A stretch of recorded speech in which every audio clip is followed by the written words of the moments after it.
শুভ সকাল বন্ধুরা, কেমন আছো সবাই? মামনি রূপকথার নতুন একটা ব্লকে তোমাদের সবাইকে স্বাগত। তোমাদের সাথে নিয়ে পাশে নিয়ে আজকের ভিডিওটা শুরু করছি। আজকে দেখো গোপুসোনাদের কোথায় এনেছি, কেন এনেছি, কী জন্য এনেছি, সেই গল্প আজকে তোমাদের সাথে করব। তাহলে দেখো গোপুসোনাদের কোথায় নিয়ে এসেছি, পুজো করেছি, আম দুধ দিয়ে ভোগ দিয়েছি, দিয়ে ওদিকে সুন্দর করে সাজিয়ে একদম মনের মতো করে তারপরে রান্নাঘরে চলে এসেছি। হ্যাঁ, তোমাদেরকে যে কথাটা বলবো বলছিলাম যে কেন এনেছি, কী জন্য এনেছি, তোমরা সবাই জানো কম বেশি যে আজকে হচ্ছে কাল রাত্রে পড়েছে অম্বুবাচী। অম্বুবাচীর সময় মানে দেবদেবীদের মুখ ঢেকে রাখতে হয়, পুজো করতে নাই, ঘণ্টা শাঁখ বাজাতে নাই, আমি যেটুকু জানি। দিয়ে আমি আমার ঠাকুর ঘরে দেখো আমার মা তারা আছে, তোমরা সবাই জানো। ওই জন্যে আমি গোপুসোনারা তো ছোটো, ওই জন্য ওদিকে নিচে নিয়ে চলে এসেছি। হ্যাঁ, আমার দুটো গোপুসোনা আছে, দুটো গোপুসোনাকে নিচে নিয়ে চলে এসেছি। আর আমি মা তারাকে তোমরা আগেই দেখিয়েছি, আমি লাল শালু কিনে এনেছিলাম, সেই লাল শালু দিয়ে মা তারার মুখ ঢেকে আমি ঠাকুর ঘরের দরজা বন্ধ করে রেখেছি। কারণ আমি এই মানে সোমবারে রাত্রে পড়েছে ধরো, সন্ধে দিয়ে তারপরে ঢেকে দিয়েছি সোম মঙ্গল বুধ বৃহস্পতি, শুক্রবারে 9:33 অমাবাসী ছাড়বে, তারপরে আমি ঠাকুর ঘরে যাব, তারপরে ঠাকুর ঘর পরিষ্কার করে আমি পুজো টুজো করব। তখন যদি মনে হয় গোপুসোনাদের ওপরে নিয়ে চলে যাব, আর যদি মনে হয় যে গোপুসোনাদের এইখানে থাকতে ভালো লাগছে তাহলে এখানেই রেখে দেবো। কারণ এখানে রাখলে কি বলো তো, আমার ওদের খেতে দিতে শোয়াতে খুব সুবিধা হচ্ছে। যাই হোক, সেটা পরের কথা। দেখলে তো গোপুসোনাদের সকালবেলায় আমি আর এই কদিন আমি আম দুধ মিষ্টি এইসব দিয়ে পুজো দেবো। কারণ যদিন তোমার এই অম্বুবাচী থাকবে, নিজেদেরকেও খেতে হয় আম দুধ, এবং ঈশ্বরকেও দিতে হয় আম দুধ দিয়ে পুজো।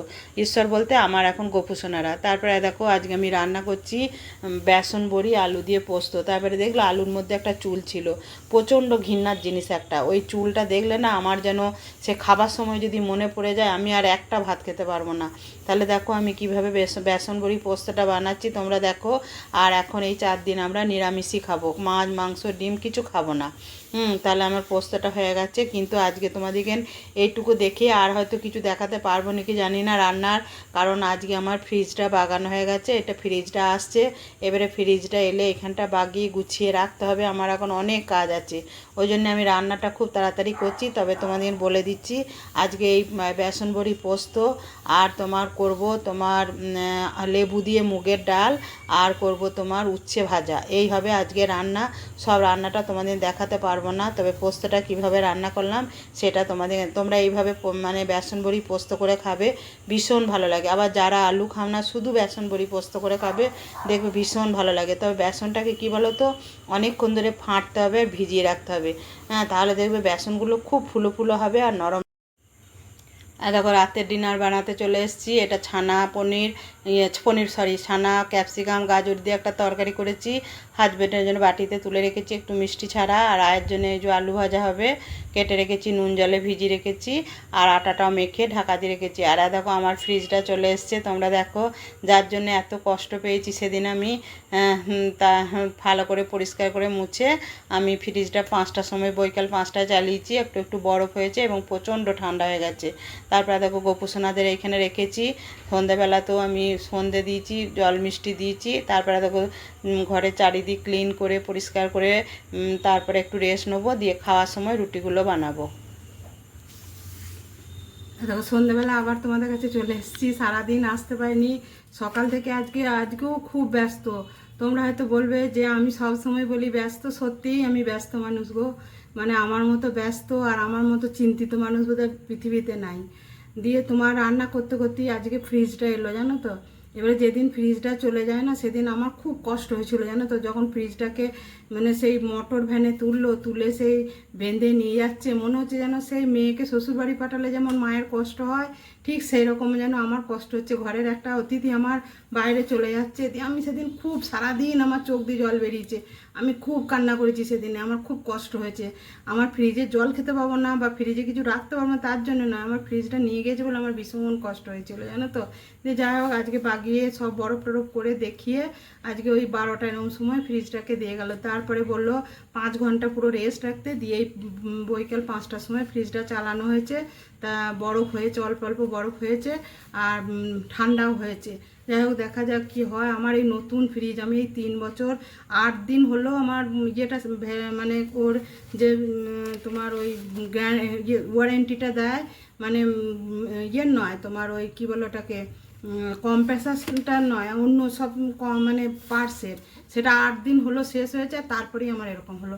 ওরাও বলছে যে এরকম এত বড় ফ্রিজ এরকম কোনো দিন তাড়াতাড়ি খারাপ হয় না, কিছু হয় না। খারাপ বলতে মানে ওরা ওরা যেটা বললো, আমরা তো কিছুই জানি না। ধরো বললো গ্যাস লিক করছে, কোনো জায়গায় লিক হয়েছে, তো গ্যাস লিক করার জন্যে ঠান্ডাটা হচ্ছে, মানে বরফটা হচ্ছিল না, ঠান্ডা হচ্ছিল, বরফ হচ্ছিল না। যাই হোক অনেক 15 দিন লাগলো গ্যাস ফ্রিজটা, ফ্রিজ ছাড়া আমরা 15 দিন রইলাম। তাও একজন একটা ডিপ ফ্রিজ দিয়ে গিয়েছিল, সেটাতে যেগুলো আমি মানে স্টোর করে রেখেছিলাম, ওই তোমার মটরশুঁটি সেগুলো রেখেছিলাম। দিয়ে ফ্রিজটা যেদিন বাগিয়ে দিয়ে গেল, সেদিন আবার ওকে পাঠিয়ে দিলাম প্রতিদিন 150-200 টাকা করে ভাড়া ধরো, দিয়ে তোমার পাঠিয়ে দিলাম। দিয়ে তারপরের দিন আবার দেখছি ফ্রিজটা বরফ হচ্ছে না, অথচ ঠান্ডা হচ্ছে, বরফ হচ্ছে না। দিয়ে আবার কি করব, আমার বান্ধবীর বাড়িতে আমি মটরশুঁটিগুলো রেখে এসেছি, আর নারকেল মানে মানে গুঁড়ো নারকেল আছে, সেটা রেখে দিয়ে এসেছি 1 কোটো। কেমন থাকবে জানি না, ওর যদি ডিপ ফ্রিজে রাখে নিশ্চয়ই ভালো থাকবে। যাই হোক কালকে সকালে আনা করাবো, আজকে আর আনাইনি। দিয়ে ওই ফ্রিজটা এলো, এখানে পরিষ্কার করা, ফ্রিজের সব কিছু পরিষ্কার করা করতে করতে আর তোমাদের কাছে আসতে পারিনি। কি রান্না করেছি সেটাও আর দেখাতে পারিনি, শুধু বেসন বড়ি করে পোস্ত করেছি, সেইটুকুই তোমাদের দেখেছি। আর লেবু পাতা দিয়ে আজকে মুসুর ডাল করেছিলাম, আর তোমার উচ্ছে ভেজেছিলাম। আর এখন তো অম্বুবাচী পড়ে গেছে, এখন নিরামিষই খাবো কদিন, মানে কালকে রাতে পড়েছে, ধরো কালকে রাতেও নিরামিষই খেয়েছি। আর আজকে হচ্ছে তোমার মঙ্গলবার, মঙ্গল বুধ বৃহস্পতি শুক্রবারে মানে 9টা কতই ছেড়ে যাবে, তখন কিছু আঁশফাঁস খাওয়া যাবে। তাও দেখবো, যদি খেতে ইচ্ছা যায় খাবো, নাহলে সেদিনটাও নিরামিষ খাবো। ওই জন্য কালকে ভেবেছি ফ্রিজটা যখন এসেছে, হাজব্যান্ডকে বললাম তুমি ছানা পনির সব এনে দেবে, রান্না করে করে খাবো, সবজি খাবো একদিন, এরম করে সোয়াবিন আছে খাবো, এরম করে খাবো।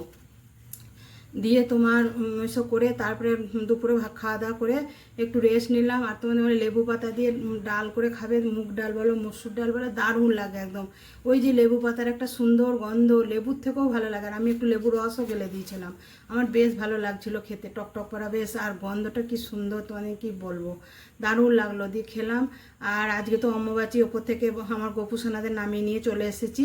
কালকে রাত্রেবেলায় মায়ের ওইখানে সব পরিষ্কার করে লাল শালু কিনে নিয়েছিলাম 2 মিটার, তোমাদের বললাম, সেই লাল শালু দিয়ে মাকে ঢেকে অর্ধেকটা কেটেছি মাঝে মাঝে 1 মিটারে, কারণ ওটা আবার কাচতে হবে, ধরো কাঁচা শালু ঢাকা দিয়েছি বলে, আর নতুন শালুও তো দরকার হয়, ওই জন্য 1 মিটারটা রেখে দিয়েছি, আর 1 মিটার মায়ের মানে পুরো ঢাকা দিয়ে দিয়েছি। দিয়ে তোমার সব রেখেছি, ঠাকুর ঘরে আর ঢুকি নাই গো। আর গোপুসোনাদের নিচে নিয়ে এসেছি, যতবার মন যাচ্ছে খাবার, যখনই মন যাচ্ছে খাবার দিচ্ছি। সকালে বিস্কুট আর জল দিয়েছি, তারপরে মিষ্টি আর তোমার জল দিয়েছি, তারপর আবার দুধ দিয়েছি, দুধটা এলো, দুধটা একটু গরম করলাম ওর আলাদা একটা জায়গা করে, মানে সেটাই আমি ব্যবহার করি না, সেরকম জায়গা করে গরম করলাম। দিয়ে দুধ আর আম দিলাম, বলছে দুধ আম দিতে হয়, দিয়ে সেই দুধ আমটা আমি খেলাম, কেউ খায়নি, আমি খেলাম। যাই হোক, কেউ আমাদের খেতে চায় না, আমার মেয়ে তো খাবেই না, আমার হাজব্যান্ড বললো আমিও খাবো না। দিয়ে সে খাওয়া হলো। আর এই সন্ধেবেলায় তোমার ইয়ে দিয়েছি, মিষ্টি দিয়েছি আর জল দিয়েছি, দিয়ে রেখে দিয়েছি, এখনও ওদের শয়নে দিই নাই, কালকেও তাই আমাদের খাওয়া দাওয়া হবে। দিয়ে তারপরে আমি কাপড় ছেড়ে গোপুসোনাদের শয়নে দেবো, আমিও স্নান করব, দিয়ে আমি শয়নে দেবো। আমি রাতেও তো একবার করে স্নান করি ধরো, দিয়ে আমি শয়নে দেবো, দিয়ে তারপর আমি শোবো। আর আমি আজকে কি রান্না তোমাদের দেখালাম আগেই, যে আজকে আমি ওই ক্যাপসিকাম, গাজর আর ছানা দিয়ে লম্বা লম্বা করে লঙ্কা ফেলে দিয়ে আমি তরকারি করেছি, মানে ভাজা ভাজা। আর হাজব্যান্ডের জন্য একটু তুলে রেখেছি, আমাদের একটু মিষ্টি দিচ্ছি, একটু মিষ্টি না দিলে না ওইসব তরকারি রুটির সাথে খেতে ভালো লাগে না। এবার হাজব্যান্ডকে তো দেওয়া, হাজব্যান্ডকে গাজরটাও দেওয়া ঠিক নয়, তবু একটু দিলাম। সব সময় যদি বলে সব খাবো না খাবো না, না সেটাই দাঁড়িয়ে যাবে।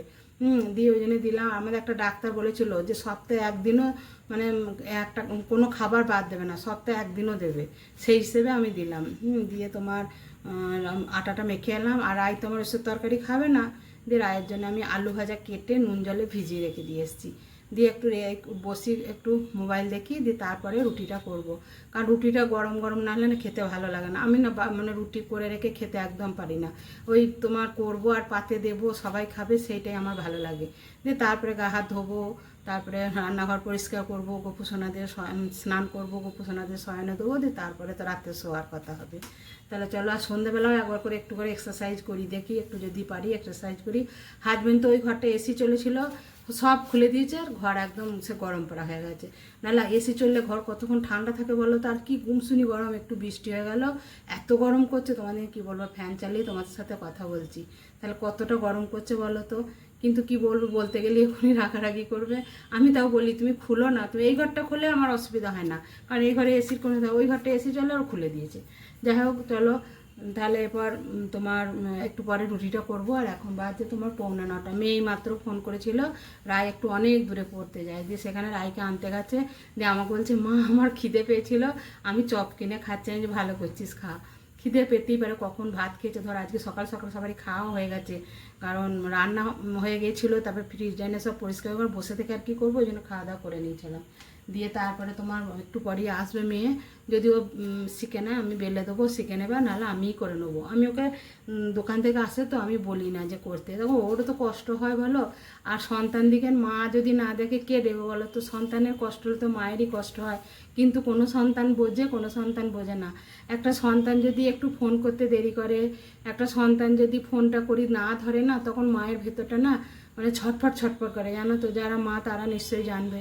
আর আমার আবার মেয়েদিকে মেয়েটা বেশি, আমার মেয়ের আবার মাকে টান বেশি বাপির থেকেও। কিন্তু বাপিকে টান নাই অবশ্যই আছে, আর বাপির তো টান আছেই মেয়েদিকে। হ্যাঁ, ওরা মা করে, তো আমার মেয়েরা যদি একটু আসতে দেরি করে, কেউ যদি একটু ফোন করতে দেরি করে, কেউ যদি ফোনটা না ধরে না, আমার ভেতরটা যেন মনে হয় যে একদম ছেড়ে গেল, আমার মনে আমি এক্ষুনি যেন হার্ট ফেল করবো, এরকম আমার মনে হয়। কি জানি, আমার যত আমি মনে করি যে ওদিকে ছেড়ে দিই, ওরা বড় হয়েছে, ওদের সংসার হয়েছে, ওদের সন্তান হয়েছে, ওরা নিজের মতো বাঁচুক, কিন্তু আমি এখন ওদিকে ছাড়তে পারি না। কি জানি কবে ওদিকে ছাড়তে পারবো আমি জানি না, বা পারবো নাকি সেটাও জানি না। হয়তো মরণের আগে হয়তো ওদিকে ছেড়ে দিতে পারবো, না হলে হয়তো যতদিন বাঁচবো ততদিনই আগলে রেখে দেবো। মা তো, মা পারে না, মায়ের তো কোনো বিকল্প হয় না বলো। যেমন আমার মায়ের বিকল্প ছিল না, আমার মা সব সময় আমাদের জন্য চিন্তা করতো, তেমনি আমিও তো ওদের মা, আমিও ওদের জন্য চিন্তা করি। যাই হোক, অনেক কিছু বলে ফেললাম। তাহলে আজ ভিডিওটা এই পর্যন্তই, দেখা হবে নেক্সট একটা ব্লগে। তোমরা ভালো থাকবে, সুস্থ থাকবে, আর আমার ভিডিওটা যদি ভালো লাগে অবশ্যই একটা লাইক কমেন্ট শেয়ার করবে। Tata, good night.